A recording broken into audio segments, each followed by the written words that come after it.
Umat Allah kasih dalam Kristus. Pada pertemuan pendalaman iman bulan Oktober ini, kita akan menempatkan solidaritas dan kepedulian yang menjadi fokus pastoral tahun misi 2022 Keuskupan Pangkal Pinang ini dalam konteks hidup berbangsa dan bernegara. Solidaritas dan kepedulian ini juga menjadi salah satu tema atau nilai moderasi beragama yang sedang giat-giatnya disosialisasikan dan digerakkan oleh pemerintah, dalam hal ini Kementerian Agama sebagai leading sektor pembangunan bidang agama, melalui salah satu prioritas nasionalnya, yaitu pengarusutamaan moderasi beragama. Tema atau nilai solidaritas dan kepedulian ini juga merupakan nilai yang telah menjiwai dan menginspirasi lahirnya semangat patriotisme kaum muda Indonesia angkatan 1928, sehingga dengan gagah berani dan berjiwa nasional mereka menggelorakan Sumpah Pemuda yang menjadi sumpah nasional kita sampai dengan saat ini dan seterusnya. Mudah-mudahan kita semua masih ingat. Solidaritas, kepedulian, dan patriotisme ada dalam diri Bunda Maria, Bunda Kristus, dan Bunda Gereja yang pada tahun 2022 sampai dengan 2023 juga dijadikan tokoh utama oleh Paus Fransiskus dan penyelenggara World Youth Day dalam perziarahan orang muda Katolik sedunia. Nilai-nilai yang sama ini jualah yang telah menyemangati pahlawan nasional kita yang beragama Katolik, khususnya Monsinyur Albertus Sugio Pranoto SY, dalam mengajak seluruh umat Katolik Indonesia untuk berpartisipasi membangun masyarakat, bangsa, dan negara melalui semboyan beliau menjadi 100% Katolik dan 100% Indonesia. Dalam pertemuan ini kita belajar dari Bunda Maria, salah satu tokoh penting karya keselamatan Allah yang menjadi inspirasi bagi kita dalam menghayati, mengamalkan nilai solidaritas, kepedulian, dan patriotisme yang juga menjadi 3 dari banyak nilai universal moderasi beragama yang harus dipahami, dihayati, dan diwujudkan dalam kehidupan beragama, menggereja, berbangsa, bermasyarakat, dan bernegara. Mari kita simak seluruh proses pertemuan dan refleksi kita, pendalaman iman kita ini dengan sepenuh hati. Semoga semuanya dapat berjalan sesuai dengan kehendaknya.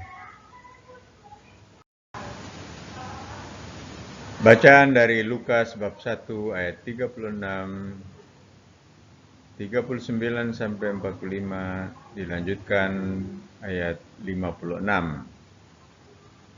Dan sesungguhnya Elisabet, sanakmu itu, ia pun sedang mengandung seorang anak laki-laki pada hari tuanya, dan inilah bulan yang ke-6 bagi dia yang disebut mandul itu.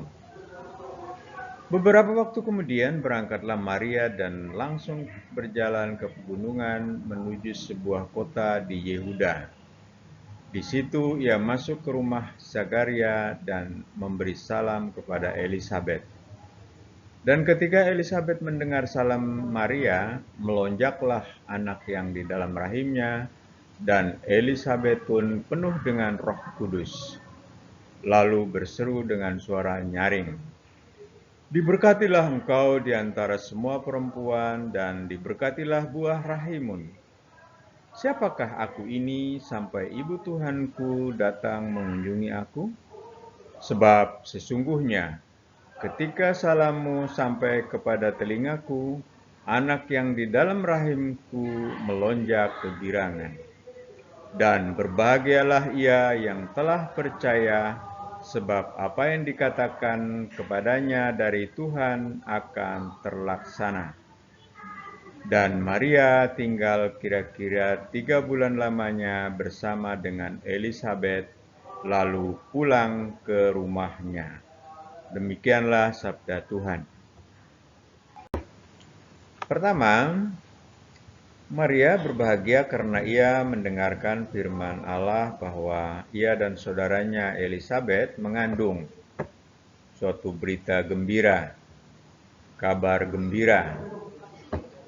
Maria mengandung Yesus dan Elisabet mengandung Yohanes Pembaptis. Setelah mendengar kabar tersebut, kabar malaikat Gabriel yang menyampaikan kabar gembira kepada Maria bahwa ia mengandung Yesus, dan pada kabar gembira itu juga kita membaca dalam teks Injil Lukas bab 1 ayat 26 sampai 38 dinyatakan bahwa pada bulan ke-6 itu Elisabet pun mengandung seorang anak laki-laki di masa tuanya, ya. Sesuatu yang sangat tidak biasa, bahkan bukan tidak biasa tapi tidak pernah terjadi. Seorang wanita hamil di masa tua. Nah, inilah kabar gembira yang memberi pesan kepada kita bahwa bagi Allah itu tidak ada yang mustahil. Nah, setelah mendengar kabar gembira dari malaikat Gabriel itu, Maria langsung bergegas, segera pergi ke sebuah pegunungan di Yehuda, ya, di sebuah kota di Yehuda, untuk mengunjungi Elisabet, saudaranya yang dikabarkan mengandung seorang anak laki-laki di masa tuanya itu. Maria tinggal bersama Elisabet sampai dengan Elisabet melahirkan. Meskipun tidak dituliskan di dalam teks itu bahwa Elisabet melahirkan saat Maria di sana, namun kita sama-sama bisa mengetahuinya dari kurun waktu yang diberitakan oleh malaikat Gabriel, yaitu pada bulan ke-6 Elisabet mengandung, kemudian Maria tinggal di sana selama 3 bulan. Itu artinya jangka waktunya adalah 9 bulan, ya, 9 bulan. Nah, itu jarak waktu orang hamil atau wanita hamil, itu 9 bulan melahirkan, ya. Jadi meskipun tidak ditulis, kita percaya bahwa Maria menunggui atau tinggal bersama Elisabet sampai Elisabet melahirkan. Kita tahu bersama juga bahwa jarak tempuh antara kota Nazaret dengan kota yang didiami oleh Elisabet itu di Ein Karim itu 130 km. Anda tahu bahwa 130 kilometer itu adalah jarak yang cukup jauh untuk perjalanan di masa itu. Masa itu adalah masa di mana transportasi itu belum ada, alat transportasi. Kalaupun kuda, di teks itu tidak dinyatakan bahwa Maria ke sana dengan menggunakan kuda. Nah, maka bisa kita simpulkan sementara bahwa Maria berjalan kaki dengan Yosef sebagai suaminya. Nah, perjalanan 130 meter, maksud saya 130 kilometer, itu lumayan jauh. Kalau kita jalan saat ini nggak mungkin kita berjalan dari katedral ke KBG kita masing-masing saja, mungkin nggak mau jalan kaki, mau jalan dengan menggunakan kendaraan. Nah, itulah kira-kira gambaran tentang kunjungan Maria. Ini kunjungan yang luar biasa. Kemudian yang kedua, kita bisa merasakan bagaimana perjuangan kemanusiaan Maria yang sedang mengandung. Ya, beliau mengunjungi Elizabeth pada saat sedang mengandung. Itu suatu hal yang sangat luar biasa, berjalan cukup jauh dan dalam kondisi sedang mengandung. Ia rela menempuh perjalanan yang sangat jauh. Kunjungan Maria ini atau visitasi Maria ini adalah suatu momen berahmat bagi Elizabeth, ya. Paus Emeritus Benediktus ke-16 menyatakan bahwa perjalanan Maria mengunjungi sepupunya Elizabeth adalah sebuah perjalanan misionaris yang otentik.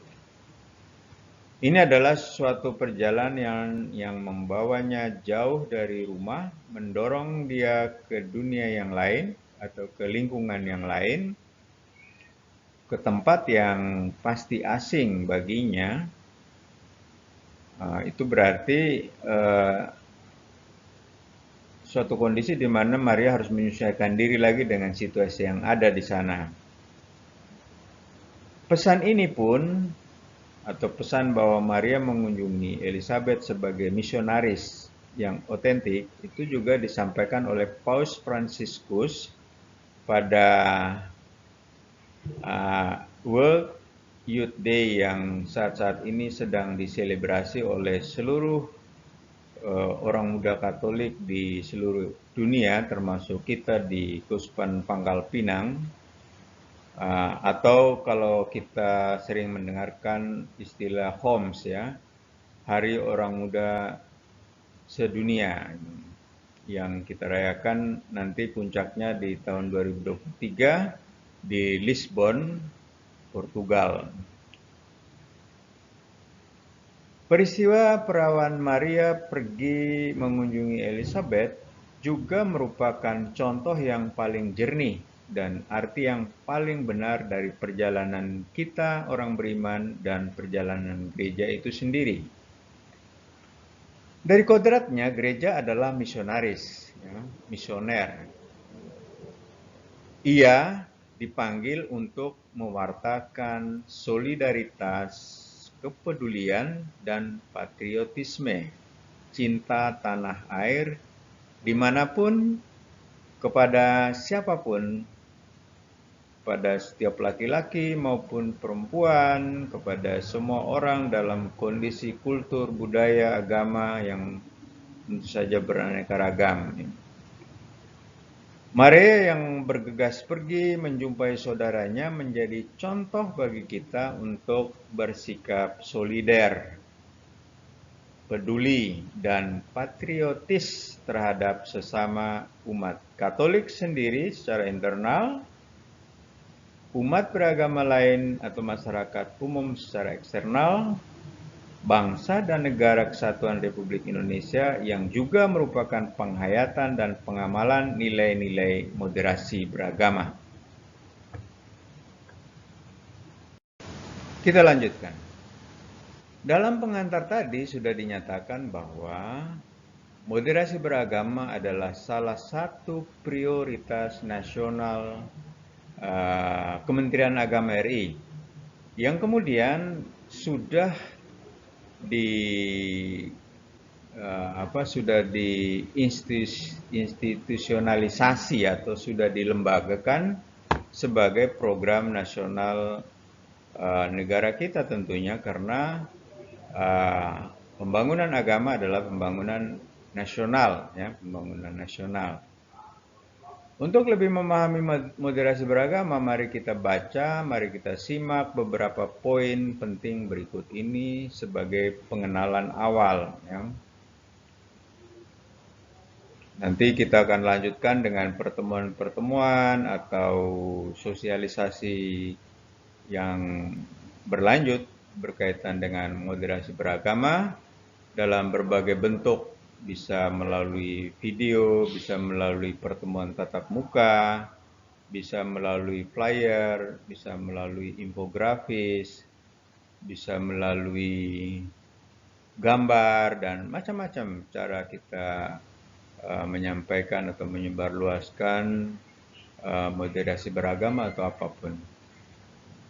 Nah, yang pertama yang harus menjadi pemahaman kita bersama adalah moderasi beragama bukan ilmu baru, bukan nilai baru, bukan ajaran baru, itu tegas ya.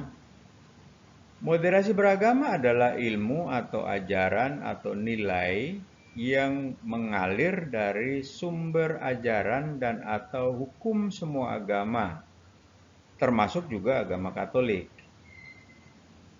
Juga dari ajaran atau hukum atau aturan-aturan negara ya, kesatuan kita yaitu Republik Indonesia yang sudah ada dan dihayati serta diamalkan oleh umat beragama atau masyarakat sejak dulu ya, yang kemudian dikumpulkan, dirumuskan dan disusun menjadi sebuah program atau lebih tepatnya sebuah gerakan bersama yang kemudian dibukukan. Nah, makanya ada buku moderasi beragama yang diterbitkan oleh Kementerian Agama. Terbitan pertama tahun 2019. Nah, lihat gambar di sini. Ini gambarnya. Nah, silakan diperhatikan. Anda bisa melihatnya di internet, bisa membacanya juga dari internet, atau kalau tidak bisa minta saya. Saya punya bukunya, saya punya banyak video tentang itu. Yang kedua, sering menjadi kesalahan paham atau misunderstanding di kalangan masyarakat, termasuk kita juga. Dulu ada program KUB atau Kerukunan Umat Beragama. Kemudian ada pertanyaan, lalu untuk apa lagi moderasi beragama? Sederhananya begini, moderasi beragama itu lebih luas, lebih memperdalam dan merangkum kerukunan umat beragama sebagai tujuan. Dengan kata lain, moderasi beragama adalah suatu program yang diproses, digerakkan, dilaksanakan untuk mencapai kerukunan umat beragama, kerukunan masyarakat yang majemuk ini. Lebih singkat lagi, moderasi beragama adalah proses, sedangkan kerukunan umat beragama adalah tujuan. Kemudian sering juga ada pertanyaan, moderasi beragama itu program untuk siapa?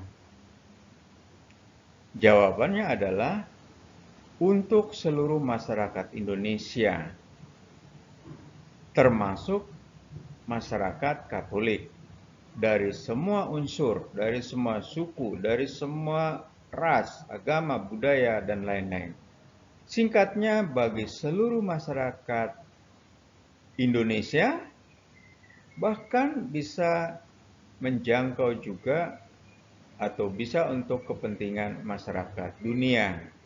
Karena nilai-nilai moderasi beragama itu adalah nilai-nilai yang sangat-sangat universal. Sangat-sangat universal. Sekalipun Pancasila itu sendiri sebagai salah satu indikator. Meskipun Pancasila adalah ideologi bangsa Indonesia, ideologi negara Indonesia, tetapi nilai-nilai yang terkandung di dalam Pancasila, sila-sila yang ada dalam Pancasila, itu adalah nilai-nilai yang bersifat universal. Anda bisa simak sendiri Kalau saya menjelaskan tentang itu bisa sampai berhari-hari, berminggu-minggu. Karena Pancasila itu nilainya cukup panjang, ya cukup banyak.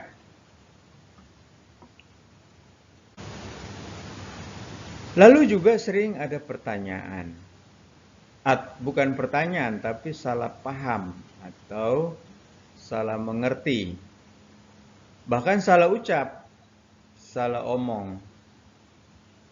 Ada yang sering mengatakan moderasi agama, ada yang mengatakan moderasi beragama. Yang benar yang mana? Nah, kita lihat. Sering masyarakat salah paham dan salah gunakan nomenklatur itu antara moderasi beragama atau moderasi agama. Untuk itu saya harus meluruskannya. Yang benar adalah moderasi beragama, bukan moderasi agama. Karena yang mau dimoderasi adalah cara beragama, yang dinyatakan melalui cara pikir, cara pandang, cara sikap, cara berperilaku dalam beragama, yang idealnya dijiwai oleh nilai-nilai moderasi beragama yang pada dasarnya bersumber dari nilai-nilai dan atau ajaran agama, hukum agama, ajaran atau hukum negara. Sedangkan agama tidak perlu atau tidak boleh dimoderasikan lagi. Ajaran agama sudah final, karena pada dasarnya agama itu sudah moderat.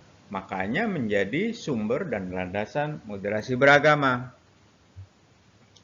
Maka kita sebagai umat Katolik yang merupakan bagian integral masyarakat Indonesia juga merupakan sasaran moderasi beragama.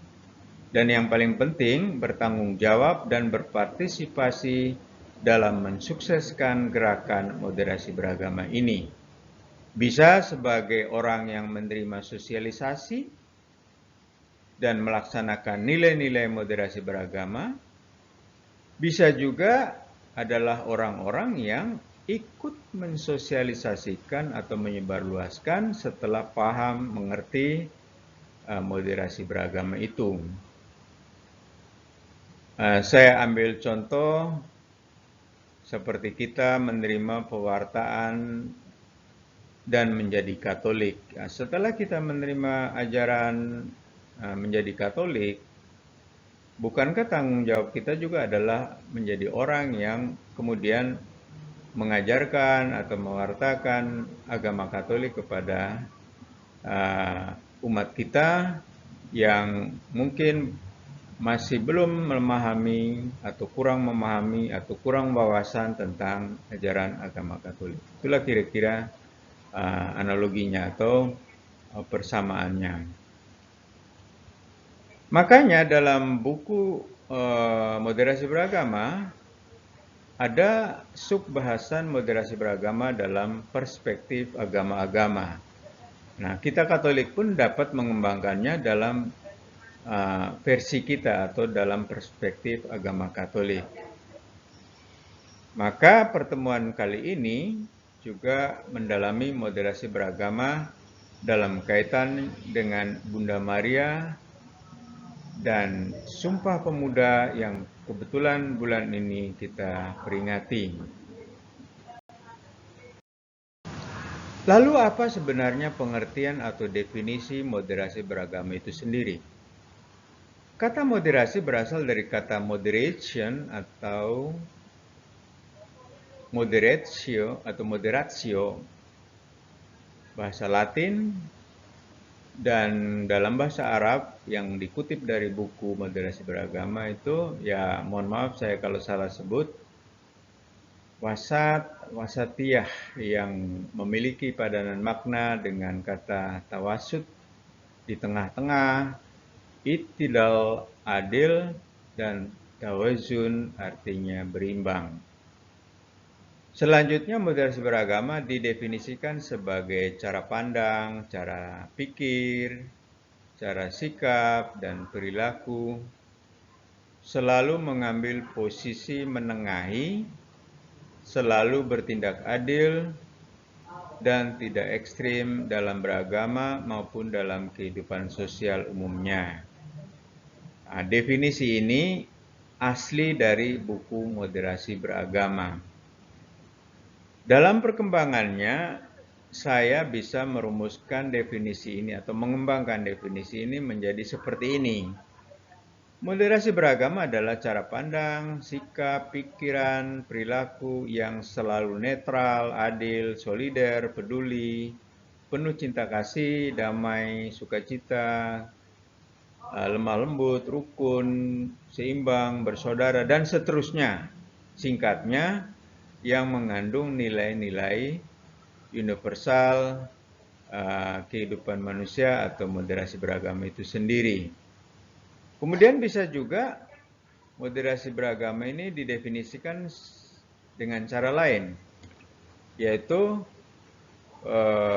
cara pandang, cara pikir, sikap, perilaku yang selalu mempertahankan dan mengamalkan Pancasila dan Undang-Undang Dasar 1945, menerima, mensyukuri, dan menjaga serta menghargai kebenekaan atau kemajemukan, bersikap dan berperilaku toleran, anti kekerasan dan atau kejahatan, dan terus menghormati, menghargai, dan melestarikan budaya, tradisi, kearifan, baik lokal, nasional, bahkan menurut saya internasional.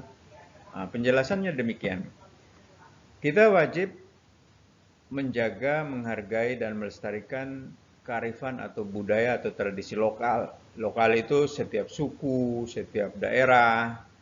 Kemudian kita juga wajib menjaga, memelihara, melestarikan, dan mengembangkan budaya, tradisi, kearifan nasional. Apa itu kearifan nasional atau budaya nasional? Itu lagu-lagu nasional, tarian-tarian nasional, lalu lagu-lagu perjuangan nasional. Lagu-lagu nasional itu lagu-lagu umum seperti dangdut, seperti lagu pop, pop Indonesia, itu kan lagu-lagu nasional. Nah, lalu budaya atau kearifan internasional juga kita perlu adopsi atau hargai, tapi dengan satu syarat, memfilter yang tidak sesuai dengan nilai-nilai keadaban bangsa kita.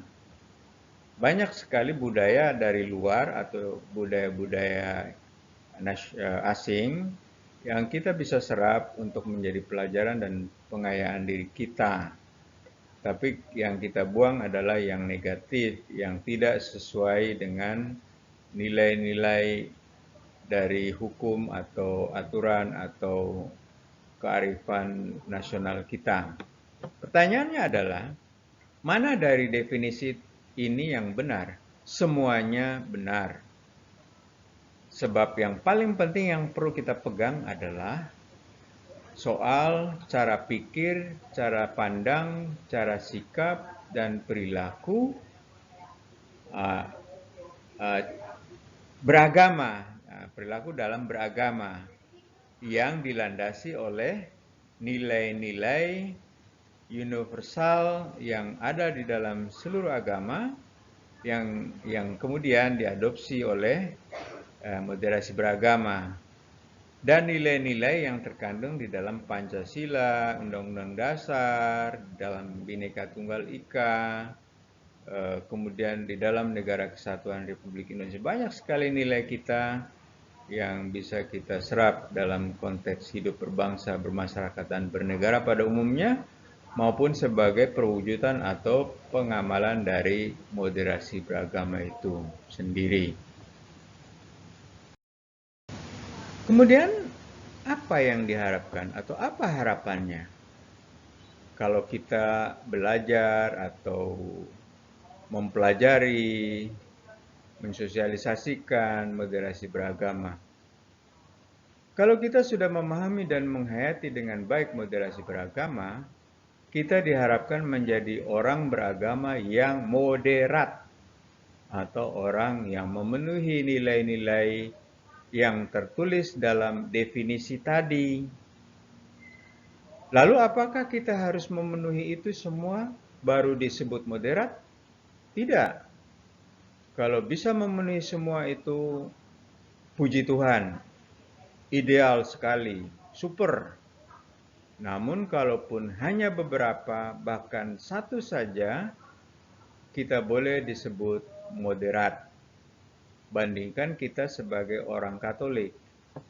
Apakah kita harus memenuhi semua syarat sebagai orang Katolik? Tidak. Yang penting salah satu, salah dua syarat kita tetap memenuhi. Tetapi jangan sampai kita tidak memenuhi salah satu pun. Jangan sampai kita juga melakukan hal-hal yang bertentangan dengan nilai-nilai agama Katolik maupun nilai-nilai yang berlaku di dalam masyarakat. Apakah kita dapat menemukan nilai-nilai yang tertulis dalam pengertian atau definisi moderasi beragama di atas? Yang tadi, dalam agama Katolik, sangat bisa. Ya, bahkan banyak sekali. Kita dapat menemukan dalam kitab suci, baik perjanjian lama maupun perjanjian baru. Kita juga bisa menemukannya dalam ajaran gereja atau magisterium gereja. Dan kita juga bisa menemukannya dalam tradisi Katolik. Baik yang tertulis dalam ajaran-ajarannya maupun pada tokoh-tokoh yang mengajarkannya.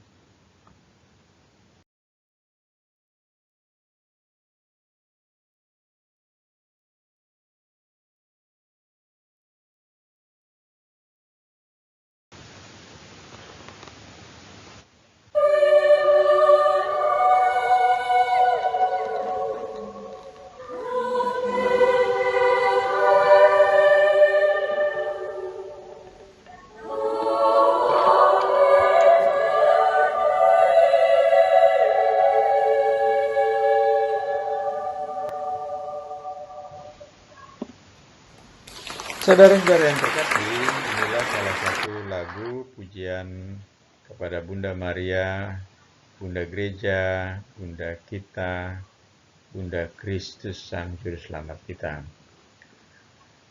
Yang pada malam hari ini kita akan belajar dari beliau nilai-nilai moderasi beragama. Dan kita fokus pada kisah Maria mengunjungi Elizabeth saudaranya, Lukas bab 1 ayat 36, 39 sampai 45 dan ayat 56. Kita lihat yang pertama, ayat 36.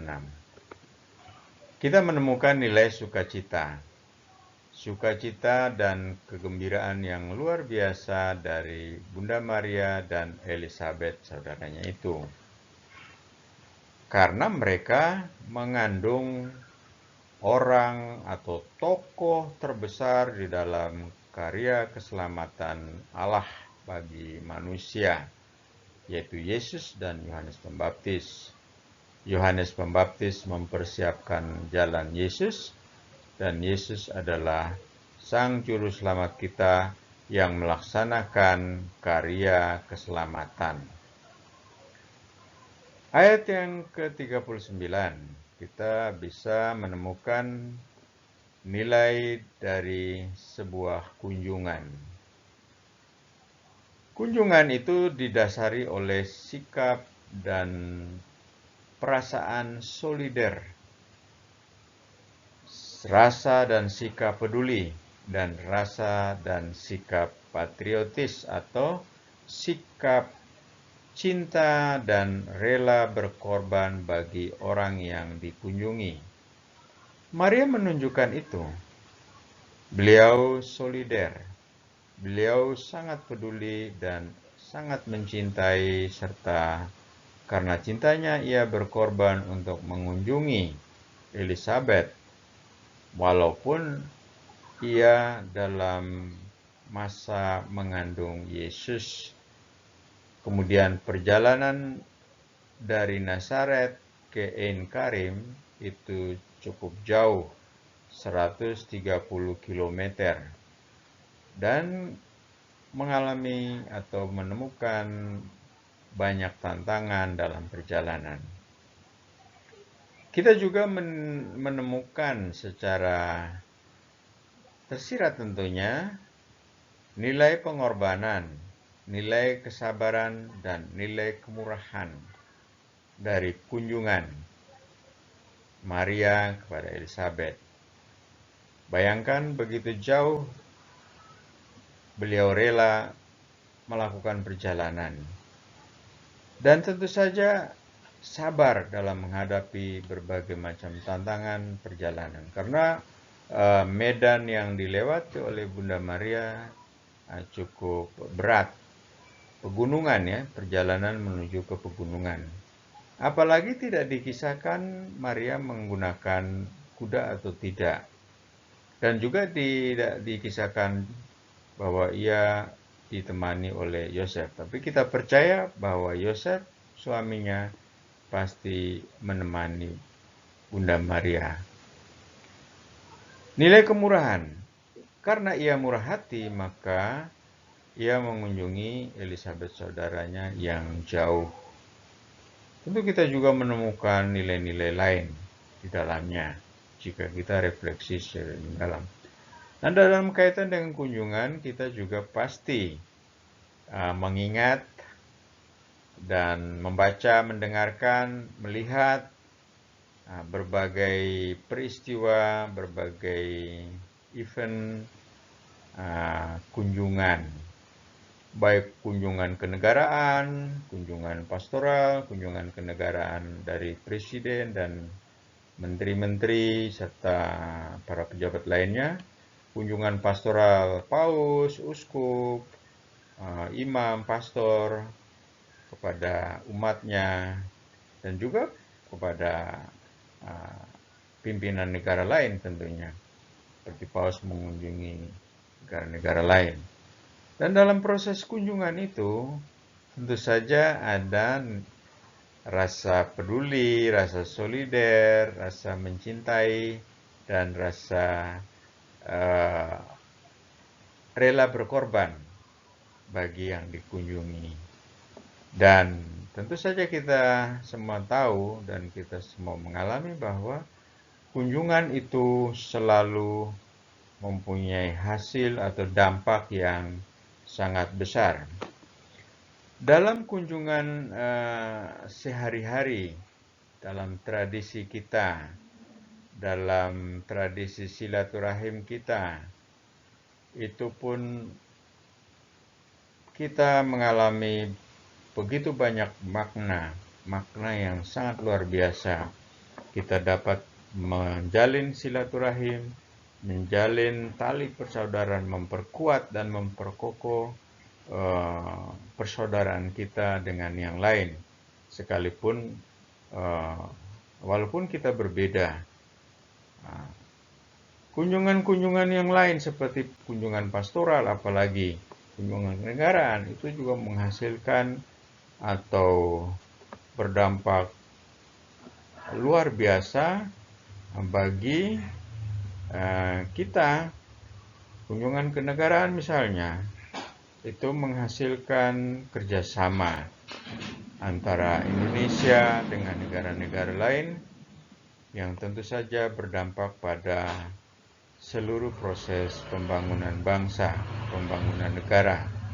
Demikian pula kunjungan pastoral, baik itu kunjungan uskup, kunjungan paus, kunjungan pastor, kunjungan biarawan-biarawati, itu juga menghasilkan hal-hal atau nilai-nilai penting dalam kehidupan.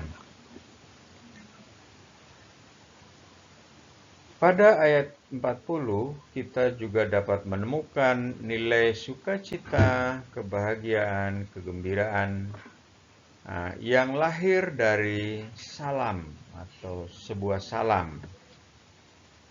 Di situ dengan jelas dinyatakan bahwa ketika Maria masuk ke rumah Elizabeth dan memberikan salam kepada Elizabeth, maka anak yang di dalam kandungan Elizabeth melonjak kegirangan. Kegirangan dengan dan berarti bergembira, bersukacita, dan karena itu melonjak-lonjak kegirangan.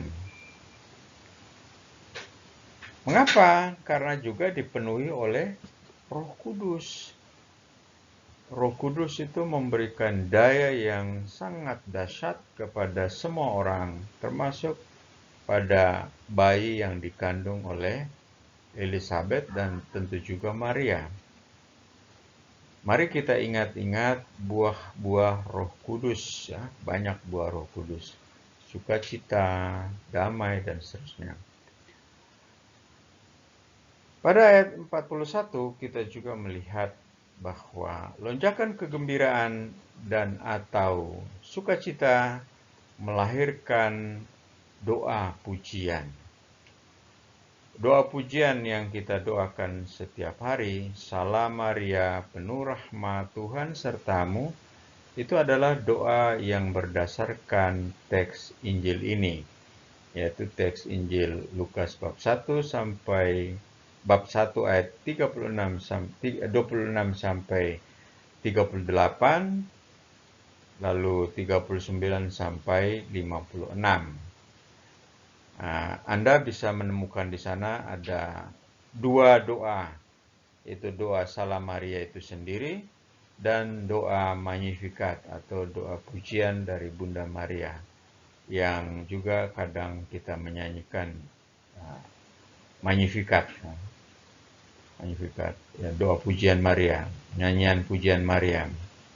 Jiwaku muliakan Tuhan, hatiku bergemar. Dalam bahasa Latin, Magnificat anima mea Dominum. Nah, itu bisa Anda teruskan. Kemudian dalam ayat 56, kita juga bisa menemukan teks tertulis bahwa Maria tinggal bersama Elizabeth dan Zakaria selama 3 bulan. Ya. Sekalipun tidak tertulis di dalamnya, hanya tertulis Maria tinggal bersama mereka selama 3 bulan, tetapi kita dapat menemukan nilai-nilai yang terkandung di dalam masa 3 bulan itu.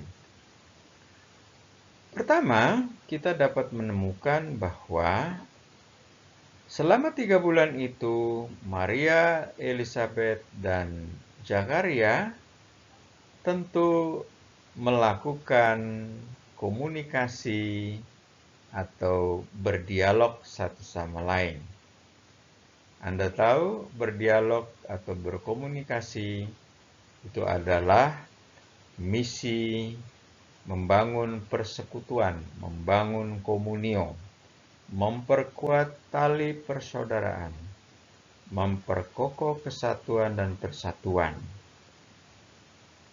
Anda tahu, dalam dialog itu kita dapat mendapatkan begitu banyak hal.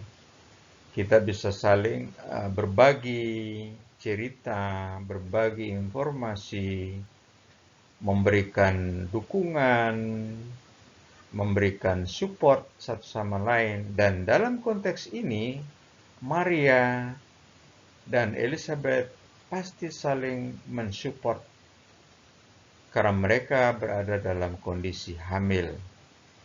Ya, mereka sama-sama hamil, maka saling mensupport satu sama lain itu sangat-sangat penting untuk memperkuat mereka saat mereka melahirkan nantinya.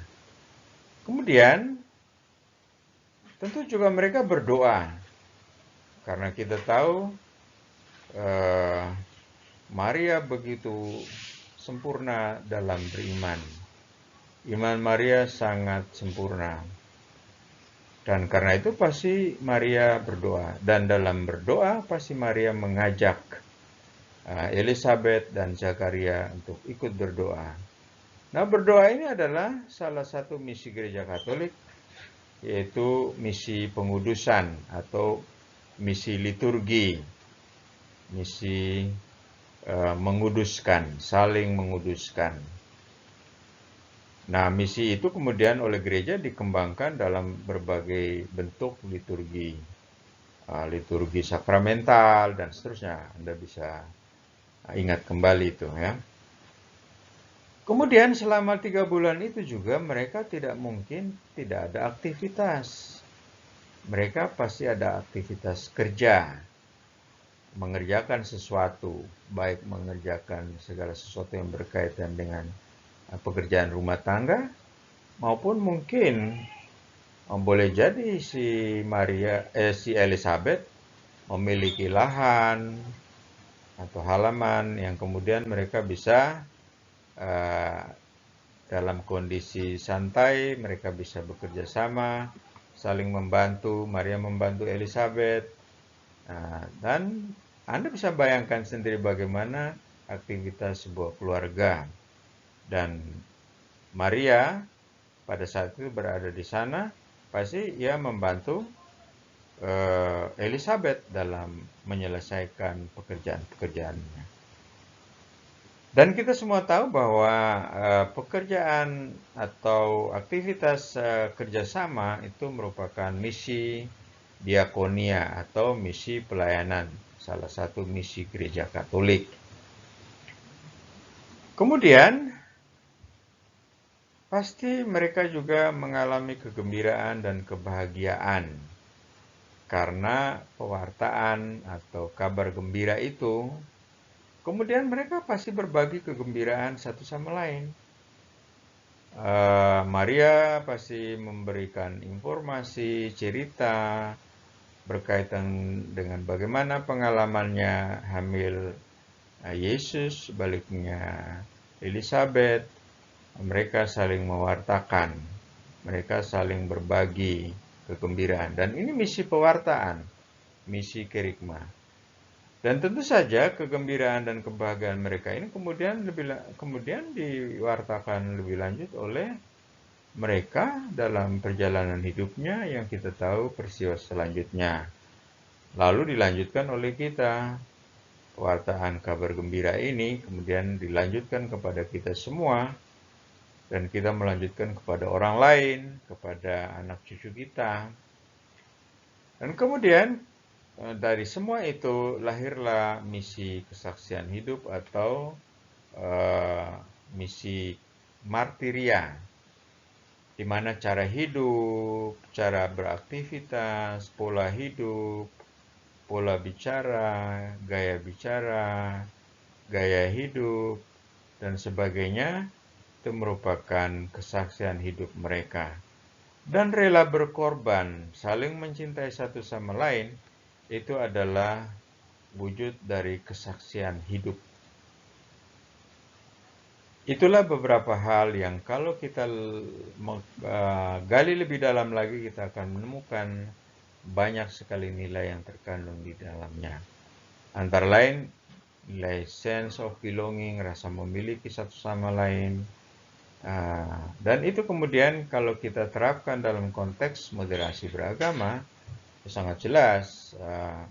Moderasi beragama itu sangat-sangat kental dengan nilai-nilai yang sudah kita gali dari peristiwa kunjungan Maria ini, yaitu nilai solidaritas, peduli, patriotis, nilai sukacita, nilai kegembiraan, nilai sebuah salam, nilai rela berkorban, nilai kesabaran, nilai kemurahan. Dan tentu saja dari itu kita melihat bahwa di sana tidak ada kekerasan, di sana tidak ada kejahatan, saling mendukung, saling support, saling menghargai, itu semua ada di dalamnya. Dan itulah nilai-nilai moderasi beragama yang diserap dari salah satunya adalah peristiwa kunjungan Maria kepada Elizabeth ini. Nanti ke depan kita akan terus mendalami nilai-nilai moderasi beragama ini dari tokoh-tokoh lain. terutama dari tokoh Yesus sebagai sentral dari seluruh karya penyelamatan kita, penyelamatan Allah. Kemudian kita juga bisa menyimak atau menemukan nilai-nilai itu juga dari Bunda Maria dalam teks-teks lain, dalam peristiwa-peristiwa lainnya. Yesus tentu saja sangat kaya. Kita bisa melihat secara keseluruhan dari Perjanjian Lama ketika dinubuat oleh Yesaya, kemudian Perjanjian Baru dari awal sampai sekarang tentunya masih terus berkembang, masih terus dihidupi oleh kita sebagai pewaris-pewaris kerajaan Allah. Kita juga bisa menemukan dalam diri para rasul, kemudian para santa-santa, kemudian dari paus, dari uskup, dari pastor-pastor, dari biarawan-biarawati, bahkan dari umat kita sendiri. Tentu saja kita juga dapat menemukan nilai-nilai dari umat kita yang menjadi panutan, menjadi teladan bagi hidup kita. Itulah beberapa hal, beberapa nilai yang bisa kita petik dari kisah kunjungan Maria kepada Elizabeth yang berkaitan atau yang menjadi sumber dan landasan nilai moderasi beragama. Semoga bermanfaat bagi kita semua, dan kita akan lanjutkan dengan mendalami nilai-nilai moderasi beragama berikutnya. Terima kasih. Kemudian apa kaitannya dengan Sumpah Pemuda yang kita rayakan tanggal 28 Oktober nanti? Kita mengharapkan bahwa kita semua mempunyai jiwa semangat patriotisme atau cinta tanah air dan rela berkorban untuk negara kesatuan Republik Indonesia yang satu tanah air, satu bangsa, dan satu bahasa. Saya berharap kita semua tidak lupa itu Sumpah Pemuda itu isinya. Satu tanah air, satu bangsa, dan satu bahasa. Yang mempersatukan kita dari Sabang sampai Merauke dengan berbagai macam suku, bahasa, ras, agama, golongan, menjadi satu negara, satu bangsa, satu masyarakat, yaitu masyarakat Indonesia. Dan apa yang menjadi semangat ini itu sudah lahir dari Maria itu sendiri, sudah ditunjukkan oleh Maria, Bunda kita. Peduli. Tadi kita sudah menyimak bersama, merefleksikan bersama, Maria peduli, Maria itu solider, Maria itu patriotis. Patriotis itu adalah cinta dan berkorban untuk tanah air, bangsa, dan negara. Nah, Maria mewujudkan dalam bentuk cinta kepada Elizabeth. Tapi juga pasti Maria cinta pada negaranya. Negara apa itu? Negara Palestina. Kemudian cinta juga pada bahasa. Bahasa yang mereka pakai saat itu adalah bahasa Ibrani. Bahasa Ibrani yang kemudian menjadi bahasa Aram, bahasa Ibrani modern. Kemudian ketika bangsa Yunani menguasai wilayah itu pada saat itu, lalu menjadi bahasa Yunani sebagai bahasa internasional, dan seterusnya sampai saat ini. Kemudian, Bapak Ibu sekalian yang terkasih dalam Kristus, kita juga dalam seluruh refleksi kita dari pertama tadi sampai sekarang, kita pada akhirnya juga bisa melihat benang merah antara Maria, moderasi beragama, Sumpah Pemuda, dan semboyan yang telah diikrarkan oleh Monsinyur Sugio Pranoto SJ, yaitu menjadi 100% Katolik dan 100% Indonesia, itu juga bisa terwujud jika kita memahami, menghayati, dan mengamalkan nilai-nilai moderasi beragama yang sudah kita refleksikan tadi dari diri Bunda Maria yang kita cintai. Tuhan memberkati kita semua. Amin.